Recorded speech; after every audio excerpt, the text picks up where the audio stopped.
First impressions are everything, well, to some people, and what better first impression is the game's art style and character designs, something that some people will avoid a game they just don't like how exactly it looks.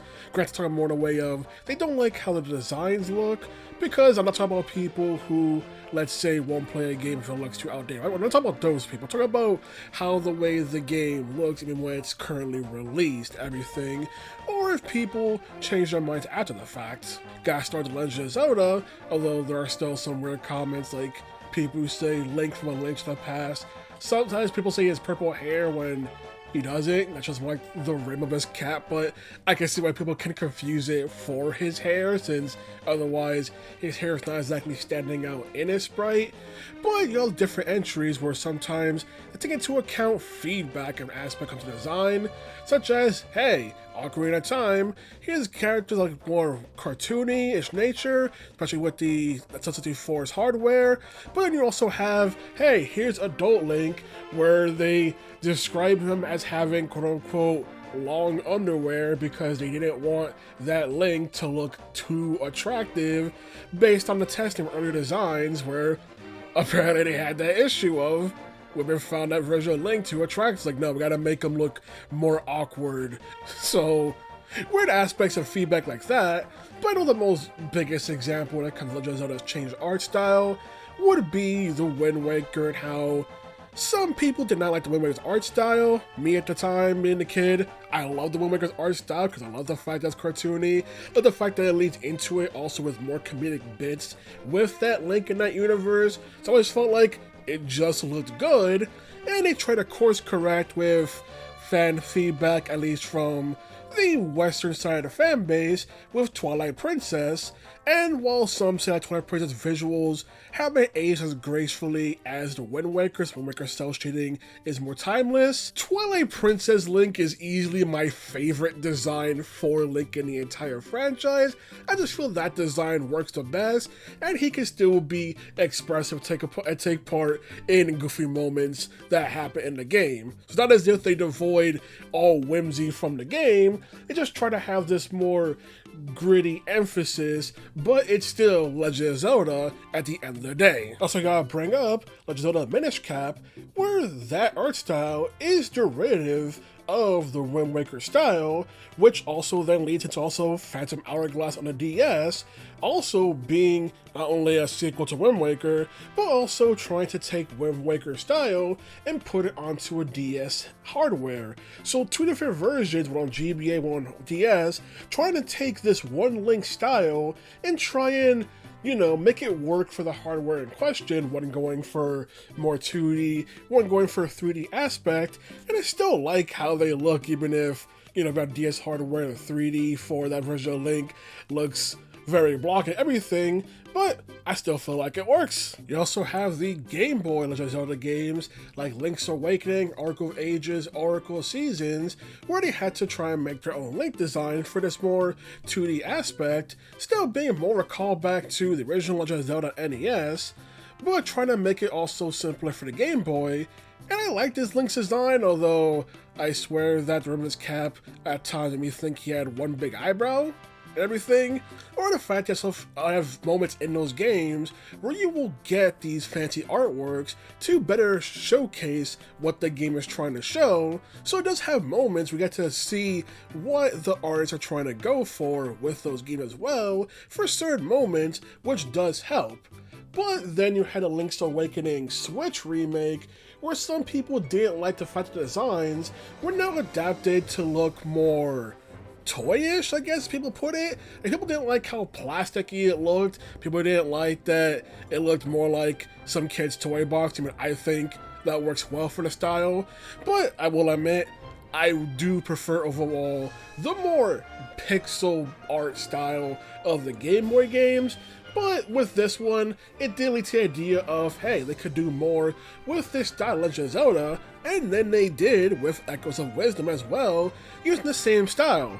Although the fact that this is still called 2D Zelda makes no sense, since clearly these entries are full-on 3D at this point, so the distinction of 2D Zelda doesn't exactly hold up. Last two, or technically many I'll mention, is Skyward Sword, with its more water-painted colors and everything, but the hardware of the Wii did limit some aspects. While I thought the game did look fantastic, the fact that it was still on the Wii, since there wasn't an HD, meant some of the stuff couldn't fully pop off, or the fact that on the Wii that meant the backgrounds at time had to look blurry to compensate, so even if the art style looks so beautiful and grand, it couldn't live up to its full potential, at least until they ported it on Switch everything. Although I will say, I am not a fan of Link's design in this one, because I just don't like how poofy his pants is. I know it's very petty, and there will be a later moment in this video I mentioned a very petty gripe with the character design, but I don't like how poofy his pants is, even if this Link is also extremely expressive, everything when it comes to how they animate his face, everything. Last but not least, Legend of Zelda Breath of the Wild, Tears of the Kingdom, Age of Calamity, Age of Imprisonment, they're all the same art style. We're going, once again, full cel-shaded everything style, trying to be this way more exaggerated style, especially with a game that tries to also have fun with itself, especially with the ragdolls, physics in the game, everything going on, to the point where people thought this should be the style going forward. The Zelda, we change art styles constantly, so no. But that's to the point where, at the time of this video, we just had recently the announcement of Legend of Zelda Ocarina of Time remake, and people are not liking that art style, feel like it's going for realism when it isn't. It's still going for not exactly realism, but still more cartoony style. It's the fact that we only have the one scene to judge it off of, but there are people who are upset that it's not following Breath of the Wild when it's like, it was never going to follow Breath of the Wild in anything. Well, except for the logo. The logo's like a mix of Breath of the Wild Ocarina of Time's logo. So they're trying to be a more unified logo, but the art style is always going to try to do something different. The Mega Man franchise, how they try to shift their art style depending on the sub-series of Mega Man going on, since usually each one is tied to the hardware they belong to or style. Like, despite the fact that classic Mega Man has had Super Nintendo, PlayStation 1 entries, everything, he's still constantly associated with the more 8-bit style graphics and everything going on. Even though we also, again, have Mega Man 11, which tried to update it, make it more 3D and everything going on, Capcom and many others still associate him with 8-bit style, even if they don't have to keep doing it anymore, but many people only recognize him with the 8-bit style. Then we have Mega Man X with the 16-bit style, which again, even though we got to the PS1 era, we got 32 bits, more detailed sprites, X and Zero look nice. Then we got to the PS2 era, which is generally when people started not liking how they looked because people don't really like X7, which includes just the designs for the characters going on, or also that ends up carrying over to X8, even they try to rank things down, being more closer to the 16-bit style while still keeping it 3D, but some people just prefer the idea of, let's just go back to how things were, even to the point where there are fans who have made remakes of Mega Man X8, and I'm not sure about X7, that take them back to the 16-bit style and everything. And you had the Mega Man Zero series being a sequel to the X series on Game Boy Advance, where some people didn't really mesh with Zero's design and wish they adapted more his original design, but in universe, everyone sees Zero the same. It's the fact that to us, his new character design and everything going on, but in universe, he's supposed to still really look the same. Even to the point where you have Omega Zero, people are like, why didn't you make Omega Zero look like the old Zero? Because in reality, they are supposed to be the old Zero. This is the fact that to us, we're seeing the new art style going on for the game, so Zero looks so drastically different from the original counterpart, but in reality, Omega Zero is supposed to be looking like the same Zero that we've known before. One game I'm not going to talk about, Comic Jumper: The Adventures of Captain Smiley.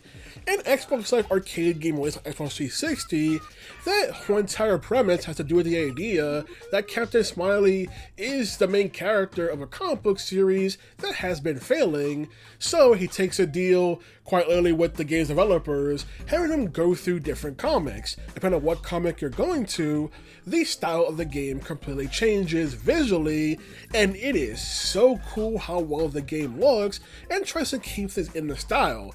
Hell, even when you get to a certain style, they keep in aspects that were not good for the time, but they wanted to keep it accurate to it, such as the fact of blatantly showing racist stereotypes and acknowledging, yeah, these times were kind of messed up, but we're gonna keep as is to keep being faithful to it. So there is stuff like that. Although when they get to the third world, where it's based around a shoujo manga, you can tell they're now going for more of the meme side of how people view Japanese media, like the fact that this shoujo manga school is called Hentai High School, or the fact that their mascot is a tentacle.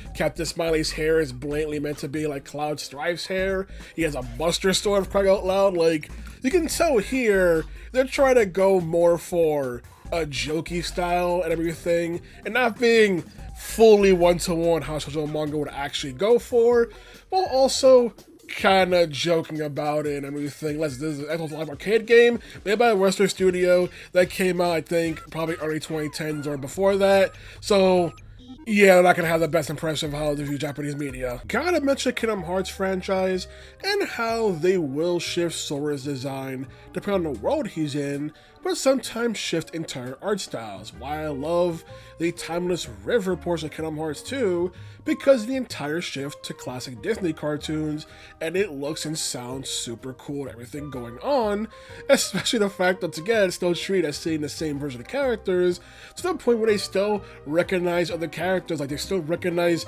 the older version of Pete, well I guess younger version of Pete, as Pete, even with a different art style going on. But then you have the modern Pete show up and everything, and younger Pete can't recognize himself, and it's just beautiful. I love it. Everything going on. Or Kingdom Hearts 3, where they especially lean more into this by having stuff like, hey, you're in a Toy Story world, so now Sora, Donald, and Goofy have to look like toys, or in the case of Sora, looks more like a freaking figurine than a regular toy, and stuff like that. Or the Monsters Inc. World Kingdom Hearts 3. Now they need to have monster designs and everything in order to blend in to what's going on. I'm mentioning this because, once again, we recently had a Kingdom Hearts 4 trailer showing off more footage of Sora in Quadratum, and there are people who think Kingdom Hearts is foregoing its more cartoony aspects and by changing realism, when no, that's just the world he's in. The world of Quadratum looks like that, so Sora ends up also looking like that as well. So were to go elsewhere, then he looked more cartoony. Even in the same trailer, you still see Donald and Goofy looking cartoony because they aren't in Quadratum. Which then brings to the topic, realism. What has started to become more of a dirty word nowadays when we'll talk about a game's visual style, because realism will end up fading away when it comes to a certain point, because when technology advances, what was seen as realistic graphics back then will no longer be up to that same standard later on, so some prefer to just wasn't realism, or claims that certain franchises have shifted to realism, even though they were starting for realism from the get-go. Like, I've seen people claim that Devil May Cry 5 or Metal Gear Solid V ended up chasing realism with their graphics, even though they always have. Like, sure, not Metal Gear 1 and 2 when it came to the original releases and everything, but Metal Gear Solid 1 definitely was chasing realism with its style, even if it results in characters who don't have faces. But then, like I saw it 2 onward, you can see the clear chase for realism with the entries, how they want them to look. And sure, there are the spin-offs of Metal Gear Acid that go for more cel-shaded, more or less realistic art style and everything, but the main games wanted realism, they wanted to use the power of technology. Same thing of Devil May Cry, where it says DMC1, they were chasing realism, the fact that, you know, PS2 hardware can't exactly make it look the most realistic, so we get Devil May Cry 5, you start seeing how the pursuit of realism has always been there. If anything, the one that tried to be not as realistic is the Devil May Cry reboot when it came to design of stuff like Limbo and everything going on. So if anything, that's the one that wasn't trying to pursue big realism when it came to the art style of the game, which clearly also worked because even if people don't like Devil May Cry reboot, they do praise the art style and design of Limbo and how it weaves so well into each stage and trying to make things so visually appealing, everything going on, and mixes well with the game in general. Resident Evil is a franchise I see people complain about its constant strive for realism. Yeah, the PS1 entries don't exactly look the most realistic, but when it came to primitive backgrounds, they were trying to still go for realism, even if the actual character models still looked exaggerated and cartoony, and you can see that whether it be in Resident Evil's remakes of those games which tried a more realistic style, or as the entries kept going on and on. It's not as if the strive for realism is inherently a bad thing in the slightest, and it's not inherently a new thing when it comes to games trying to have more realistic styles, the fact of that's what I go with. Or you also have the Yakuza franchise, which is stylized realism, where it's like you can see how it's trying to be realistic at certain points, but then also stylized in the characters not exactly looking like realistic human beings, still having exaggerated proportions, everything, or just the way they're animated, also adding in more exaggeration. So it's trying to be a stylized realism, and Yakuza still does that, and their visual style works, even if more recent entries, or at least as soon as the PS5, when it came to like Judgment's PS5 upgrade started happening, where they did push a bit more for realism in the sense of how the lighting functions and no longer having these more spotlights for scenes and wanting to be realistic lighting, which actually makes the cutscenes look a bit worse and end up looking not as good as PS4 version, but I digress. But anyway, trying to be more stylized realism. Or you have franchises with art styles that are generally so recognizable to the point where people don't like it when they suddenly change to a different artist. I mean, look no further than Castlevania fans who love the art style and designs of Yami Kojima for many Castlevania titles, but then Dawn of Sorrow Portrait of Ruin had Fumi Ishikawa as the main artist, and there are people who still refuse to play those games just because Ishikawa's art designs when it came to the characters and people not finding them anywhere near as appealing as Yami Kojima's designs, which I agree, but it's not as though I could just not play the game just because of that whole entire aspect, because of the different designs, but especially when it comes to a sequel like Dawn of Sorrow, I can see why it makes people upset. Or you also had Castlevania Judgment as well, which also brought in a guest artist, in this case, Takeshi Obata, and people, well, one, they don't like Castlevania Judgment period, but don't like the visual style of Judgment, even if Obata is known for working on franchises, well, not franchises, but manga series like Hikaru no Go, Death Note, Platinum End, Bakuman, All You Need Is Kill. Like, these are series that people love and enjoy and do love the artwork of them. They just don't want it in a Castlevania title specifically, especially when it ends up making certain characters look way too close to other characters that the artist has also made. There's also been a bunch of pushback for Castlevania Belmont's Curse, with people generally not liking the art style, and once again wishing Yami Kojima could the character designs, or people not liking that it's being done by Evil Empires, who are the same developers as the Dead Cell games, which also had a DLC themed around Castlevania. But the game's whole entire style is having cel-shaded character models with more fancier backgrounds, although there are some people who think because it looks so different that it's trying to mimic the style of the Netflix show, even though that's nowhere mentioned, and that's included Netflix copyright if that were the case, on top of the fact that the design for Trevor, at least his outfit in the game, is based on his appearance of Curse of Darkness, since that's the Yami Kojima design for Trevor Belmont, so he's just wearing the same outfit.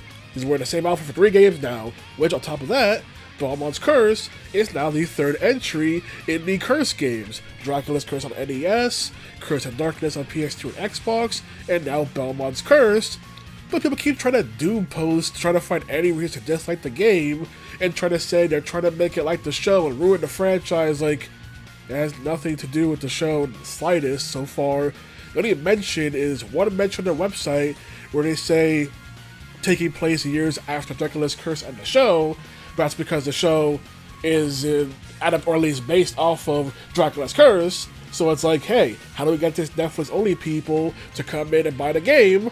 Just name drop it once, but it's still part of the video game. So I don't understand the dupe. You don't like the art style? That's fine, everything, that's okay.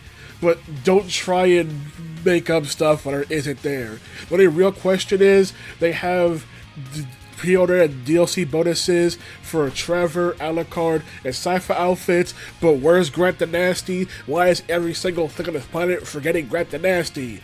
Not even Castlevania Judgment forgot Grant. On the flip side, you also have Sakura Wars 2019 or Shin Sakura Wars, which had Tite Kubo being the illustrator for the characters, and for this one, people overwhelmingly enjoyed. And Kubo also working on series such as Zombie Powder, Bleach, and Burn the Witch as well, so people already know his style. Love his style of designs, love his fashion choice as well when it comes to designs, and so have him be these guest artists for a new Sakura Wars games. Despite them already having an established style, people enjoyed his designs for the new cast of characters, since it was also a soft reboot. Also helps that, I believe Kubo also mentioned, how working on this game felt very open and freeing because of not having a strict schedule when it came to what he's allowed to do and what he can do. So I actually did also like working on Shin Sakura Wars, with some people thinking, hey, make another one. Kubo, you want to come back for more character designs? I already mentioned Legends of the Skyward Sword use watercolor in order to get across the Wii Limited Power, but also gotta mention No More Heroes and Mad World as well, because how they master do things. No More Hero having its more cel-shaded style, which they did try to kind of replicate when it came to the PS3 remake of the game, but while still have more cel-shaded style, it just couldn't exactly capture the same way that the Wii version managed to do. But why many people, for a variety of reasons, still prefer the Wii version of No More Heroes and how its presentation looks. Same thing also Mad World, where Mad World's whole black and white style only emphasizing the color red when it came to the violence going on of the death games happening, but then got another entry being Anarchy Reigns on PS3 360, where now it's going for a different style than Mad World did, but people still prefer the original game and how it presented the characters, the levels, and everything happening, because it's just fully more distinct. Final Fantasy franchise, where as the entries kept going, you can see the more shift in art style, what's going on, where Final Fantasies 1 through 9 had a more chibi emphasis in how they looked. It was more obvious of 1 through 6 being 2D pixel based, so you can see the more bigger heads, everything try to look more cute, even if ironically it's talking about Mono's character designs, and himself was chosen because they wanted to have a more serious style to juxtapose Enix, who had Dragon Quest with Akira Toriyama, was more cartoony and goofy style, everything going on. But Final Fantasy early on did try to have more chibi style, and it wasn't until about Final Fantasy X where their fate was sealed, constantly striving for more realism as each new entry started happening, trying to be a more realistic push to the point where we got Final Fantasy 15 and 16, where they look great, but some people would have preferred different kind of more exaggerated cartoony styles. How there's some people who are upset that after Final Fantasy X, we never really had a party member who was a character like Kina, a character like Kamari, and stuff like that. They're generally all human characters, or at least humanoid-ish if we count Final Fantasy 14 11, to the point people kind of like, man, why can't we have these more out there designs for characters as well? But they start striving for realism and kind of cemented themselves to the point where World of Final Fantasy, a game that literally is trying to take the chibi art style 1 through 6 and make it more 3D, has people bashing it because they think it looks too goofy and don't like the chibi styles, or specifically how big the heads look. And it's like, they're just mimicking what already worked, what you liked for the pixel entries, just now in 3D, so it's ironic that it gets backlashed because of it. Or when we have crossover titles, then we'll have the characters generally look more in the way that Yoshitaka Amano designed them if he worked on those entries, because the character designs, when it's people being confused. Like, people constantly go, why does the Stadia games have Terra with blonde hair? Because Amano designed Terra with blonde hair, but Squaresoft changed it to green to make Terra look more distinct from their Final Fantasy characters. Even like Final Fantasy V, where to see the PlayStation 1 FMVs, you'd see like actually every character in that game is blonde because of how Amano designed the characters. So it's like, no, we're gonna give Faris purple hair, we're gonna give Bart's brown hair and everything differently. But you had the Stadia games where Bart's outfit, despite having a brown hair, still has the more Amano designed outfit rather than the more plain one he wears in the actual game, for example. Even when making an entire special arc Final Fantasy 13, where Lightning and Sarah have pink hair, Amano still made them blonde anyway, because Amano just likes blonde hair characters. I actually gotta add this bit that arguing art style Final Fantasy is even funnier since most of the mainline entries were generally had character designs done by Yoshitaka Amano or Tetsuya Nomura, and so would ask, hey, which Final Fantasy game has your favorite art style? To which my brother lost there at the topic, because at that point, you're just arguing which Amano design is better than the other Amano design, or which Nomura design is better than the other Nomura design, since most of the franchise has designs done by the same two people. So just Final Fantasy is a bad case of doing this kind of topic, because of you're going to be arguing basically the same two artists' style character designs over and over and over, and just what is the epitome of nothing to talk about when people are debating which Final Fantasy better art style. Not also take into account how some character designs can look completely different on paper than they actually do when put into the full game. Like I mentioned, how Final Fantasy games will sometimes just flat out ignore Amano's designs, while sometimes Nomura's artwork for characters may not look the same when translated to 3D. Now, I mentioned earlier how realism is seen as essentially a dirty word for some people when it comes to video game art styles, but now I gotta talk about the flip side, which is also cel-shaded or anime art style, because there are some people who will refuse to acknowledge a game or say that every game that tries to go from an anime presentation quote-unquote looks the same, but there are times where people take this kind of persecution complex to an extreme and make it out to think that so many people are essentially just refuse to play an entire genre because of it. Case in point, the Xenoblade franchise, where Xenoblade 1 had a more different style because it was made on the Wii, so it didn't have the more cel-shaded anime art style that would later be introduced in the franchise with Xenoblade 2.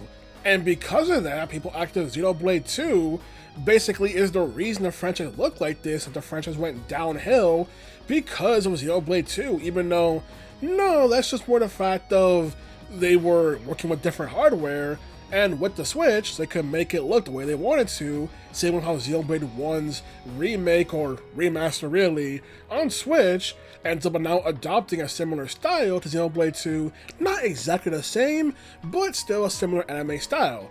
But Xenoblade 1 on Wii still had the choreography and everything of blatantly being an anime. And yet, for some reason, people treat it as if Xenoblade 1 is an anime, or never tried to be, when it wears anime influence on its sleeve constantly. I don't understand why Xenoblade 1 fans, or some fans typically, are afraid to act as if Xenoblade 1 is in fact anime. Then, you now have Xenoblade 2 fans being upset with Xenoblade 3 and look at the character designs of the 3 casts. Now, I could try to articulate that, you see the reason Xenoblade 2 fans are upset is because of the fact that Xenoblade 3's cast are all child soldiers, you see. So they have more military outfits, so their uniforms and designs are generally more similar to each other due to the outfits that they're wearing. And they prefer Xenoblade 2 because of the radical different character designs, on top of the fact that Xenoblade 2 has many guest artists for the blades. There are many artists who came along to offer designs for characters in the world, making things feel more unique, more interesting. No two blades will look the same unless they're generic blades. Everything going on, nope! That's not the actual reason Xenoblade 2 fans are really upset. For some people, it's just because they like the designs of Xenoblade 2 characters, and by that I mean they liked how such the designs are, and there's nothing wrong with that. But people act as if that means the entry after it, 3, suddenly ruined things or went downhill, or some people are stupid enough to think that Xenoblade 3 was a flop when it wasn't at all, and I'm the slightest. But there are people who now put too much emphasis on the designs of Xenoblade 2's characters because, well, they find them eye candy and they love fanservice. Once again, ain't nothing wrong with enjoying fanservice, but don't try and bash the entry after it just because it ends up toning things down for a different style and different setting context what's going on with Xenoblade 3. Which then leads to the recently announced Xenoblade Genesis, where there are people constantly comparing it to Fire Emblem Three Houses, even if the comparison doesn't make any sense aside from there's an academy. I guess that's apparently all you need. And I love the fact that the fan base is just in agreement that that camera's getting blown the F up early on. As a Xenoblade title, they will go, hey, here's comfort. Oh, we're taking it away from you. Go get effed very early on in those titles. So people just kind of expect some disaster will happen early on to the game, but some people feel like, no, it's making it like Final Three Houses. The fact this art style looks so generic, I didn't even know it was even Xenoblade. Xenoblade used to look cool like 1, even though 1's still anime. It used to be based in Kino like 2.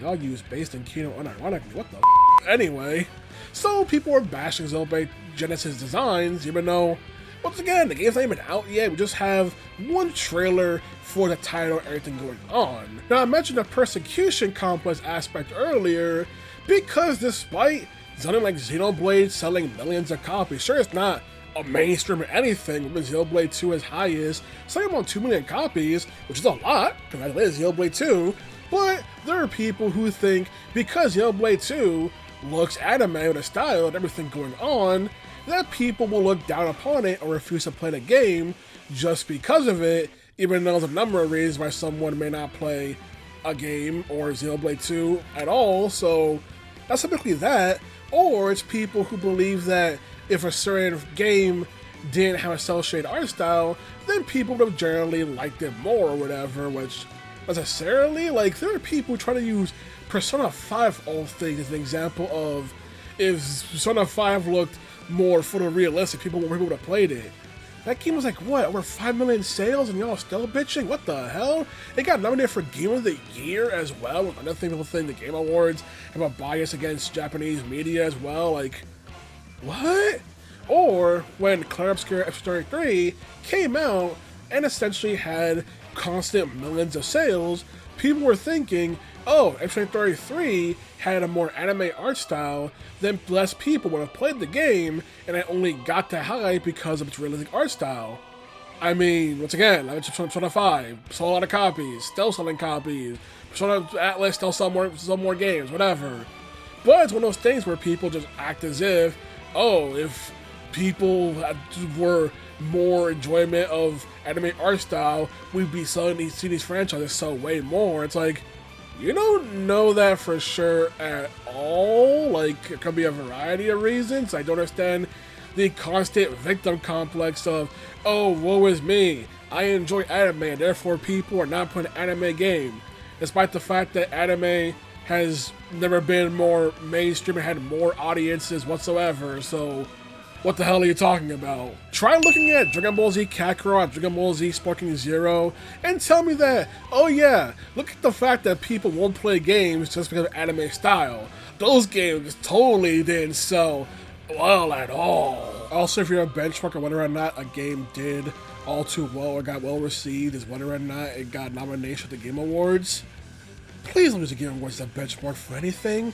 Don't take them seriously. Like I always say, the only thing that matters when a game was Game of the Year is that we the public get a Game of the Year edition that bundles all the DLC. Otherwise, it doesn't matter to us, and the Game Awards generally just go with whatever is the most highly reviewed or highly selling games, which is why so many niche titles can, well, remain niche, because they don't have the eyes on them, so why would the critics have their eyes on them? Last thing I'll mention is the more difficult task when it comes to crossovers and needing the characters to at least look similar enough in style, even though they're blatantly different characters. I mentioned Xenoblade, but Xenoblade 2 specifically had to here's DLC introducing Shulk, Fiora, and Elma, and try to make them look similar enough to how Xenoblade 2 looks. Even though with the way Xenoblade 2 functions, you can hypothetically not have them look very similar, but either way, they still went to the effort of doing that because of those games. Super Smash Bros. Has to have all the characters look relatively similar enough while still having their distinct styles for the characters because it's a big crossover game, and generally, they do pretty well when it comes to that whole entire aspect. When it comes to also later entries that adopt also third-party characters who can be from radically different franchises that have radically different styles. Or something like Dead by Daylight, where it's like, okay, for the most part, it's Western IPs and based off of films, so it's like, okay, we can make them fit our style, what's going on, but there's more stylized realism Dead by Daylight, but it's like, oh, we got two Japanese IPs, Resident Evil Silent Hill, well, still Western settings and realism, so that ends up working out in their favor. But how do we now adapt the gothic horror style Castlevania? They managed to do it pretty well, and the characters still look distinctly how they look. Instead of Richter Belmont, I still don't know what happened to his face. Or the fact of, okay, how do we now adapt Tokyo Ghoul? How do we get Ken Kaneki and Rise Kamashiro in order to actually fit the style of Dead by Daylight with its more stylized realism? And they managed to do it. It's a big task to the point where people are still punching air over the idea of anime and Dead by Daylight, but they managed to make the characters fit in with the style of the game, so I feel the same people are complaining of, why is anime in Dead by Daylight? That doesn't belong here, and it does. Or crossovers could be a case like Marvel vs. Capcom 2, where let's just throw the entire smorgasbord into the game and everything, just throw everything we got into it. I mean, I could just mention Morgan sprites from Darkstalkers and how they kept reusing it because it looks good, it worked, so why not keep using Morgan sprites even if they clash with everything she was put in. I'm pretty sure she was also in the Kakarot's SNK games as well, and that wasn't until Marvel vs. Capcom 3 or so, and they had to give her a new model, or in this case, a 3D model and everything. It was just one of those cases where, or you could just make a crossover game and just have the entire art clash, but who cares? Marvel vs. Capcom 2 still looks great. I still like the way it looks.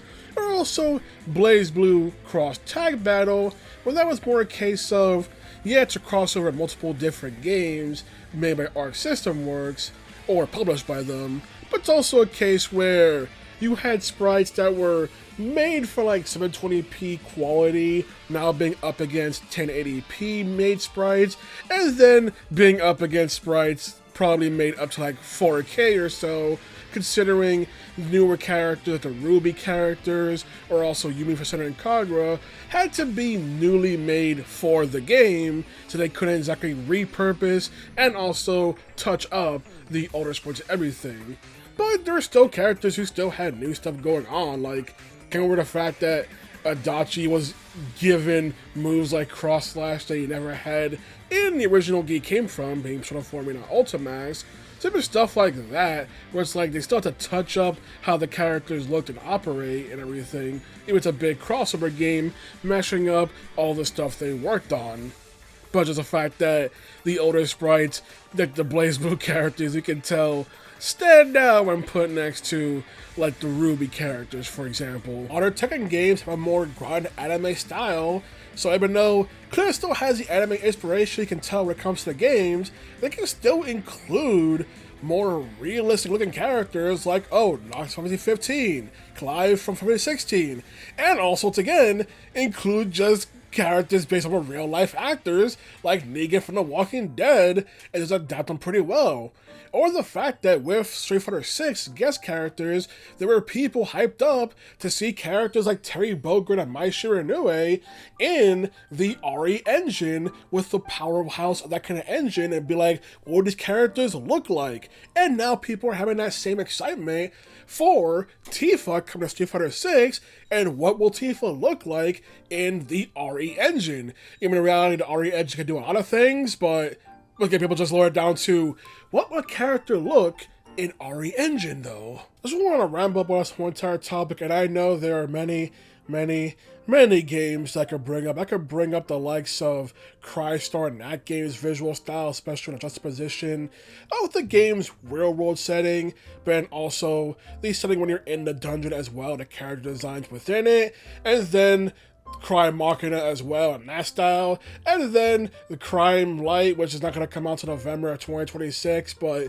you got the idea. There are many games you can mention. You can mention the shift between, oh, here's Guilty Gear in 2D, and here's Guilty Gear with Strive and XR and everything. They shifted the style. Or, oh, here's Corpse Party, that was always a more 2D art, pixel-based art style that still had the chibi aesthetic, but then when it went 3D with Blood Drive, people now hate the chibi aesthetic because of the fact that it now feels like it's way too invasive because of the fact that the character models are just so big and everything, and they try to use these character models to replace the CGs they would have drawn in order to get across the gore and everything of the franchise. There are many things I could still mention, but I mostly want to stick with the idea when franchises shift art style, people get upset, or when even just a franchise number changing art style, people also get upset by that, or just the fear people have of, oh, realism will be destroying gaming, which I get from the sense of companies spending so much money on realism, everything that can inflate dev costs, I don't know for that style. But trying to say that certain franchises never strive for realism when they did from day one is ridiculous. Or certain fears people have, like the fact that I remember people being actually upset when the developers of Tales of Arise mentioned how part of the game's visual style was inspired by Life is Strange. And once again, since people generally, well, at least with the device of Life is Strange, people saw that as like, is that a threat? And it's like, no, they just meant like the visual style of the game Arise, and you can see when they took influences from how Life is Strange looks, but some just want nothing to do with it because they don't want thing they don't like being the thing to inspire thing they do like. So go out there, play games, whatever art style you like, or maybe it's new art style you don't exactly like, and maybe you end up coming to like it. I mean, I mentioned before the art style that I didn't really like, and, well, I was not exactly a fan of the character design for Nanashi from Shomen Tensei 4 Apocalypse, and just has started the game because I just don't like his haircut. It was a petty-ass reason, but that's it. My brother was hesitant to play Nier because he didn't like Dad Nier's mask. I know a streamer who didn't play Infamous because he didn't like Cole McGrath's little backpack. Like, there are petty-ass reasons why someone may not exactly play a game as just like the most get-over-it thing possible. So I got to say about the topic. Alrighty then, good day.